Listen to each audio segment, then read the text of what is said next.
नमस्कार, मैं नीलम काश्यप। आप देख रहे हैं देश का बताओ चैनल लाइव। बस 19 घंटे चली ईडी की रेड। बद्दी नालागढ़ में फार्मा कंपनियों का प्रवर्तन निर्देशालय ने खंगाला रिकॉर्ड। ड्रग तस्करी और मनी लॉन्ड्रिंग के मामले में प्रवर्तन निर्देशालय ईडी की छापेमारी ने हिमाचल के औद्योगिक क्षेत्र बद्दी व नालागढ़ में खलबली मचा दी है। मंगलवार सुबह 9 बजे शुरू हुई यह कार्रवाई बुधवार करीब 4 बजे तक चली, जिसमें झाड़माजरी और नालागढ़ स्थित 3 फार्मा इकाइयों पर गहन तलाशी ली है। एक कार्रवाई मादक दवाइयों की तस्करी से जुड़े एक अंतर्राज्यीय रैकेट और उस नेटवर्क के जरिए कथित काले धन को वैध दिखाने की साजिश के खिलाफ की गई है। काबिल जिक्र है कि प्रवर्तन निर्देशालय की जलंधर इकाई ने झाड़माजरी स्थित वायोजेनिक ड्रग्स और स्माइलेक्स इंडस्ट्रीज में करीब 19 घंटे तक लगातार जांच की है। नालागढ़ के मौसा डिब्बा क्षेत्र स्थित सीबी हेल्थ केयर में भी मंगलवार सुबह से लेकर बुधवार सुबह तक दस्तावेजी छानबीन की गई। तीनों स्थानों से प्रवर्तन निर्देशालय जलंधर की टीमों ने mobile phone, laptop, computer, register, बही खाते और अन्य इलेक्ट्रॉनिक डिवाइस जब्त किए हैं, जिन्हें मनी ट्रेल और आपराधिक साजिशों की कड़ियों को जोड़ने के लिए महत्वपूर्ण माना जा रहा है। इसके अलावा एस्टर फार्मासूल हेल्थ केयर कंपनी के संबंधित परिसरों पर छानबीन की है। ईडी द्वारा साझा की गई जानकारी के अनुसार यह कार्रवाई पंजाब, उत्तर प्रदेश, उत्तराखंड, हिमाचल प्रदेश, राजस्थान और महाराष्ट्र में कुल 16 स्थानों पर एक साथ की गई है।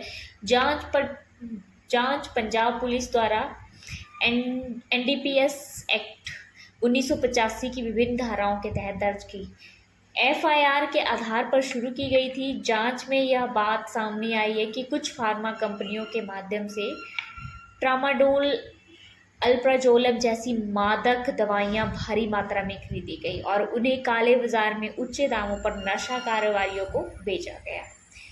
इस पूरे नेटवर्क में अलेक्स पालिवोल नामक व्यक्ति की अहम भूमिका सामने आई है, जिसे पंजाब पुलिस पहले ही गिरफ्तार कर चुकी है। ईडी की मौजूदा कार्रवाई उसी एफआईआर कड़ी है जिसमें एनडीपीएस एक्ट की विभिन्न धाराएं लगाई गई थी।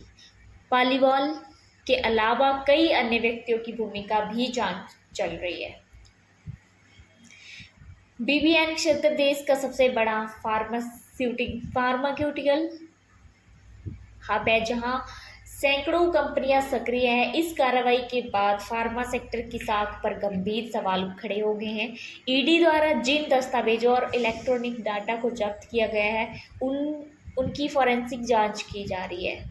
उल्लेखनीय है कि मई 2024 में पंजाब की स्पेशल टास्क फोर्स ने स्माइलेक्स फार्मा के ड्रग्स इंडस्ट्री पर छापा मारकर एक बड़े घोटाले का पर्दाफाश किया है।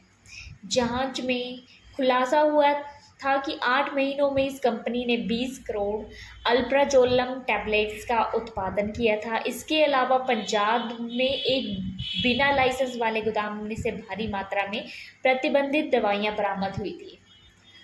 बता दें कि ड्रग्स एंड कॉस्मेटिक्स एक्ट और एनडीपीएस एक्ट के तहत बनाए गए स्टैंडर्ड्स ऑपरेटिंग प्रोसीजर के मुताबिक निर्माता को हर खेप की जानकारी, दवा की मात्रा, समाप्ति तिथि व गंतव्य स्थान राज्य औषधि नियंत्रक और संबंधित जिला के पुलिस अधीक्षक को देनी होती है। यह प्रावधान जून 2021 में लागू किया गया था ताकि नशीली दवाओं की अवैध बिक्री पर अंकुश लगाया जा सके। ईडी की ओर से फिलहाल जांच जारी है और संभावना जताई जा रही है कि इस कार्रवाई से फार्मा उद्योग के भीतर चल रही नशीली दवाइयों और अवैध आपूर्ति और इसके वित्तीय नेटवर्क से जुड़े कई बड़े नाम उजागर हो सकते हैं। आप ऐसी ही ताजा खबरों के लिए जुड़े रहिए लाइव फर्स्ट टीवी। राजनीति की धार हो या खेल की रफ्तार, गांव की चौपाल हो या शहरों का धमाल, आप तक पहुंचेगी हर एक खबर सबसे पहले।